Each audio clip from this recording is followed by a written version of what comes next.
What's inside this home in Pompeii is a mystery nearly 2,000 years old. A mystery so valuable, the government shut the entire place down. A secret so deep, it gave birth to the very word mystery itself. It comes to you in flashes. A woman hides something under a cloth. A winged demon raises a whip. Another woman cowers, ready to receive the blow. Not many visitors venture inside. Technically speaking, it's not even part of Pompeii. The home was built outside the ancient city walls. To get there, you'll have to venture along an old road lined with the tombs of the city's residents, those who passed away before Mount Vesuvius erupted, burying the entire area and sealing it up, encasing it in a different kind of tomb. And what's inside this single massive house is something even those who've devoted their lives to studying Pompeii can't quite put a finger on. Because this structure seems to be the home of a cult that was ancient even in the time of Rome. This is the Villa of the Mysteries.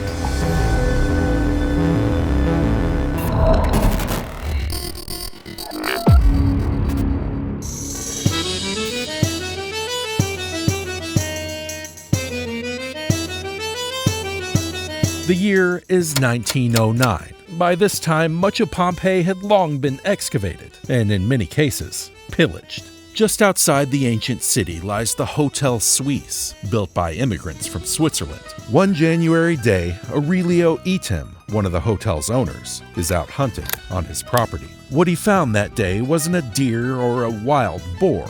It was stones sticking out of the ground. Stones just like those he'd seen in Pompeii. Item gets a permit from the government to excavate at his own expense, and what he finds shocks everyone who sees it. These are pictures of what he saw. It was one single room. One room so well preserved, so unlike anything ever found. The government of Italy shut the whole thing down in order to protect it from damage. They paid Item a hefty sum, and a full excavation wouldn't happen for another 20 years. But before we properly unveil this room, before we really see what makes it so extraordinary, we need to see what it's not. Now, Pompeii is full of spots like this. Spots where mosaics and frescoes were cut right out of the walls and moved to Naples. And once anything's been removed from the burial of a volcano, exposure to rain and sunlight and visitors causes damage. The government didn't want the treasure in the Villa of the Mysteries to suffer. You see, much of what's in this home is relatively normal. We can walk around and notice how intact the walls are or marvel at the frescoes. Sure, it's better preserved than most structures in the area, but we know what we're looking at. And the same holds true throughout Pompeii and neighboring cities. We can look here and say, yeah, that's an ancient fast food restaurant. We can look at a fresco and say, this is Venus, or this is baby Hercules fighting snakes. These are keys, this is an oil lamp. This is used for straining food. We know so much about these buildings, we're even able to classify wall paintings into categories, separating them by the different styles of the times.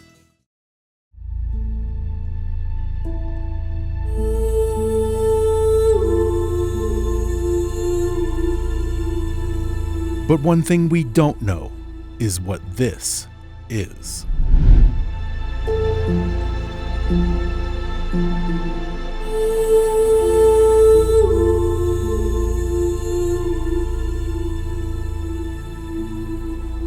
Part of what makes the Villa of the Mysteries so special, so unique, so mysterious, is that there's really nothing else like it. The figures are nearly life-size, and not only is there a three-dimensionality in the way they're positioned, the way they're placed on a stage like the room itself extends into the walls, but there's an elegant shading to them, using light and shadow to create depth. And the background itself, well, it uses one of the most expensive colors imaginable. After all, not every pigment in ancient Rome was created equal. And if you were painting walls, this color, known as cinnabar red, was about as pricey as it gets. Those who lived here didn't just want to show off their wealth. They wanted everyone who set foot in this room to know just how special it was. But we didn't come all the way to Pompeii just to talk about paint. We're here to unravel the threads of an ancient cult, an ancient wine-drinking cult. And the key to unveiling this mystery is sitting right across from us, the Greek god, Dionysus, the god of wine himself.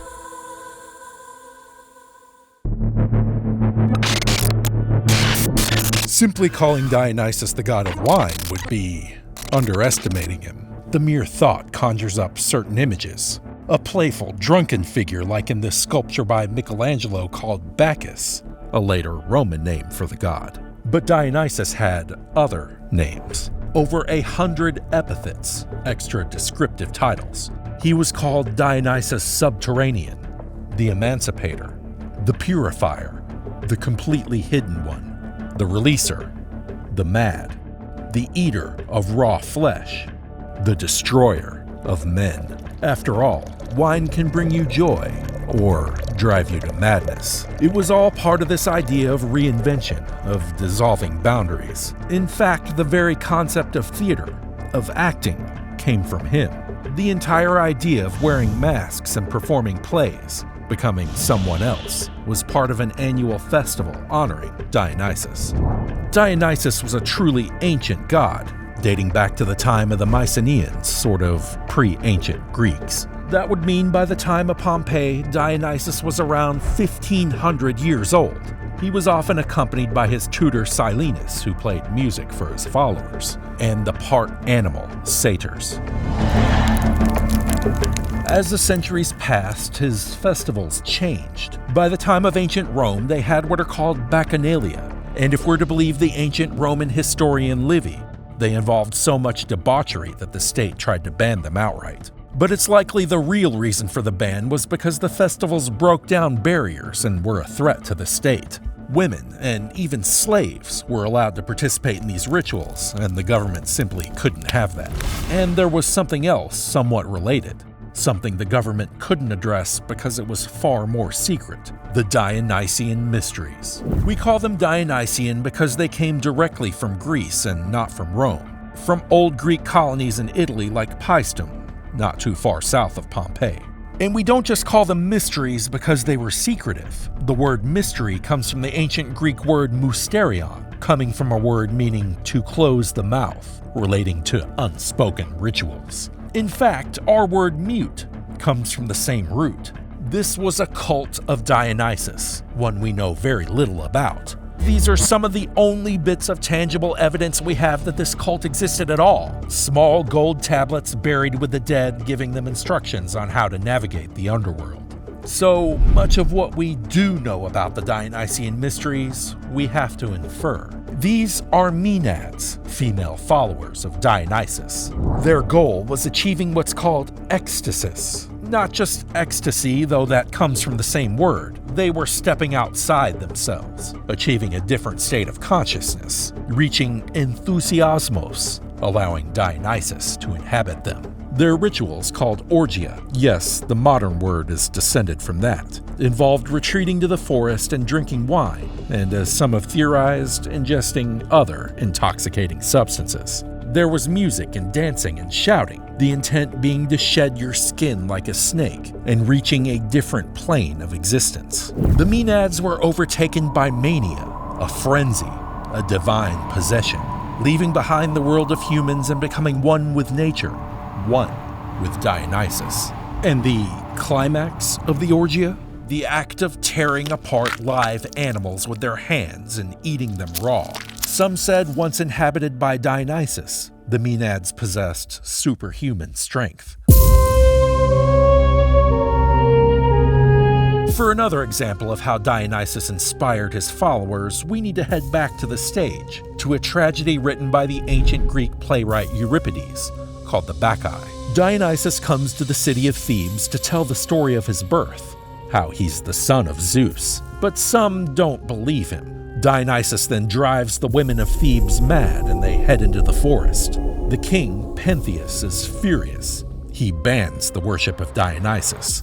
A shepherd reports to Pentheus what he saw in the woods, women suckling animals and braiding snakes in their hair. Then, this. Those Bacchic women, all unarmed, went at the heifers browsing on the turf. using their bare hands. You should have seen one ripping a fat, young, lowing calf apart, others tearing cows in pieces with their hands. You should have seen ribs and cloven hooves tossed everywhere, some hung up in branches dripping blood and gore. In disguise, Dionysus then drives Pentheus himself mad. He convinces the king to spy on the Maenads, then points him out.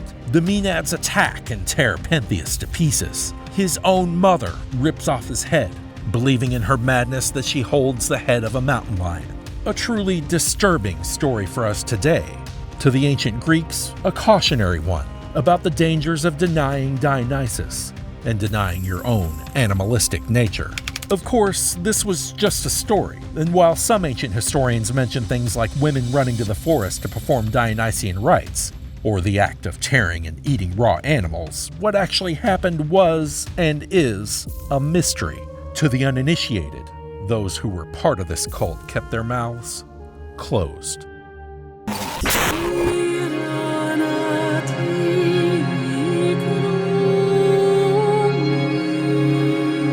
Which brings us back to this house and its many unanswered questions. But before we try to answer the question of what its magnificent frescoes actually mean, we have to ask another. Who lived here? Well, the remains of 9 people were found in the home. The bones of 4 were found in what's called the cryptoporticus, sort of an underground corridor that was part of the foundation. They were just looking for some place to hide after the volcano erupted. There were also 3 women and 1 girl, as well as an adult male who, based on analysis, seems to have been some sort of worker. We also found a single bronze seal showing a name in reverse, like what you'd use to press into wax or clay. The name reads Lucius Istacidius Zosimi, the last name being a Greek one, and the one before it implying that he was likely a freedman of a noble family of Pompeii, a freed slave. And in another room, we found an elaborate wine press used for extracting juice from grapes. That's because when Vesuvius blew its top, the Villa of the Mysteries was a commercial wine estate. But that probably wasn't always the case. You see, in the year 62, 17 years before the eruption, a devastating earthquake shook Pompeii, almost certainly a warning sign of what was to come. Most buildings suffered quite a bit of damage. We can see the event depicted in this small relief from another house inside the city. After the earthquake, many of Pompeii's wealthy residents packed up and left town, selling off their damaged properties. So it's quite possible that Zosimi bought the Villa of the Mysteries, patched it up, then turned it into his own winemaking business, or at least was the manager in charge of overseeing its conversion for the Istacidi family. At the time of the eruption, the house was in the midst of renovations. But that would mean Zosimi had nothing to do with having the frescoes painted. At the time of the earthquake, they were over 100 years old, so who lived here before him? Well, we do have some theories. This statue was found during the excavation, a statue of Livia, the wife of Augustus, the first emperor of Rome. Some believe this house was theirs, or at least belonged to a member of the family. But it also could have just belonged to a well-to-do local family, as it wasn't unheard of to have a statue of a royal in your house. And it also simply could have belonged to the Istacidi family. There is a family tomb nearby with their name on it. But who lived here isn't as important as asking what this room was. Some believe it's a triclinium, an ancient Roman dining room where the wealthy would recline on beds and feast. But the Villa of the Mysteries already has a triclinium, and the room we're talking about isn't exactly front and center. It's not where you'd place such a room so it'd be easy for guests to access. Instead, it's tucked away, far from the main entrance. Just one of the reasons some believe it was a place for secret initiations into the Dionysian Mysteries.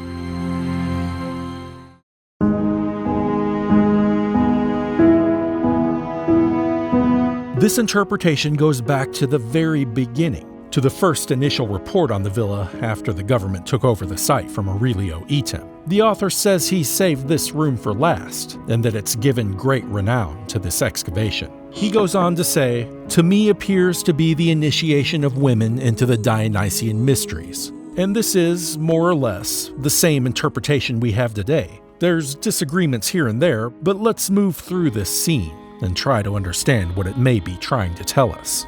First, to the right of the door is a woman in robes, Based on her posture, some believe she's pregnant. She's approaching a young boy who's reading a scroll. This may be a declaration of the rites of initiation into the cult. The boy is only wearing boots typically worn by actors on a stage. This might be showing that he was a slave, or indicating the connection between the Dionysian Mysteries and the world of plays. Some have even thrown out the idea that he may be a young Dionysus himself. Next to him is a seated woman who's holding what appears to be another scroll. One theory is that we aren't seeing different women throughout this narrative cycle, but the same woman progressing through the ritual.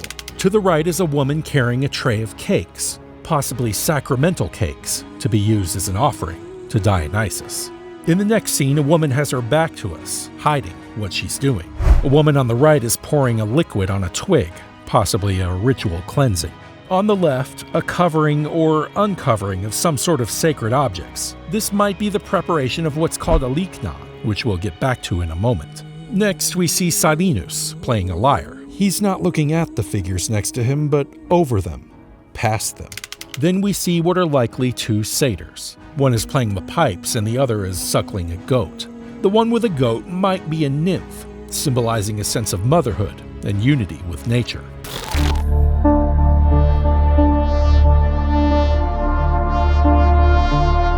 Next, one of the most puzzling figures in the room. A woman seems to be recoiling in terror. She has her left hand out as if to ward off what she sees as she turns and looks as though she's about to flee.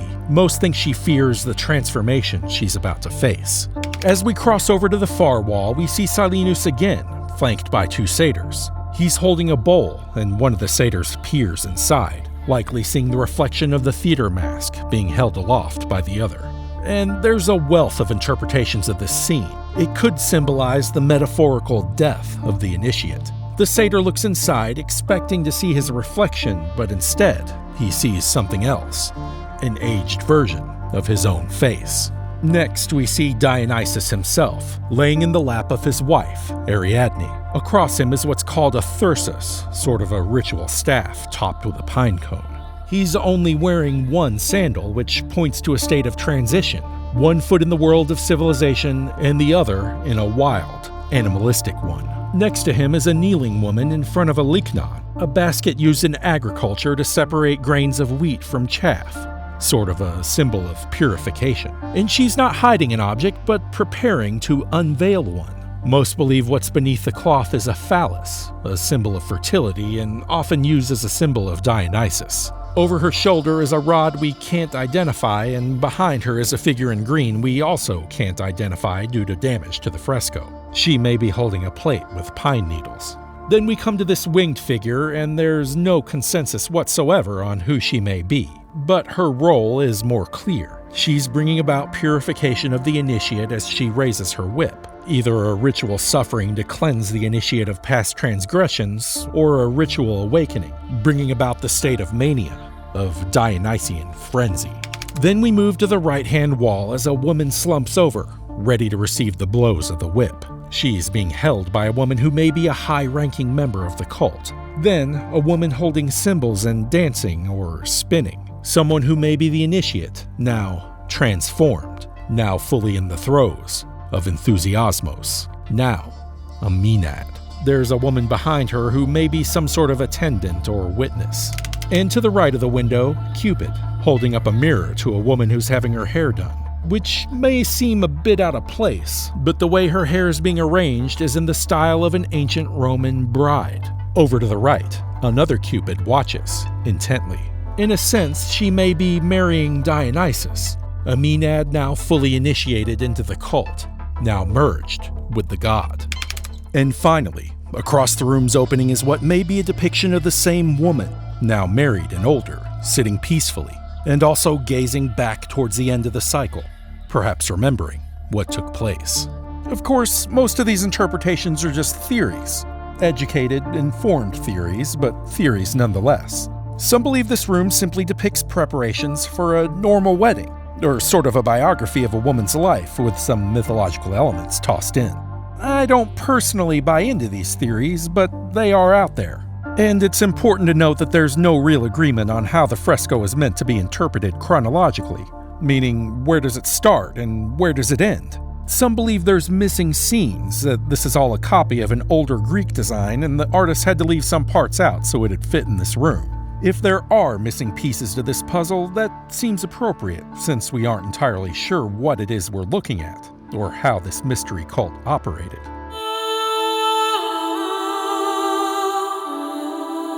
But there is hope. Elsewhere in Pompeii, archaeologists recently uncovered a room with similar frescoes. Not enough to shed much light on our interpretations, but it is a taste of what the future may hold. And let's keep in mind that a full third of Pompeii is still buried, and 3/4 of nearby Herculaneum is still underground. To say nothing of sites outside these two cities, like our famed villa. So you never know when someone else may stumble across some stones sticking out of the ground and find the answers we still seek. In the meantime, maybe tip back a glass of wine or enjoy a dinner of some shredded cow and think back on this often confusing cult. Until the next discovery is made, the Villa of the Mysteries will sit, waiting.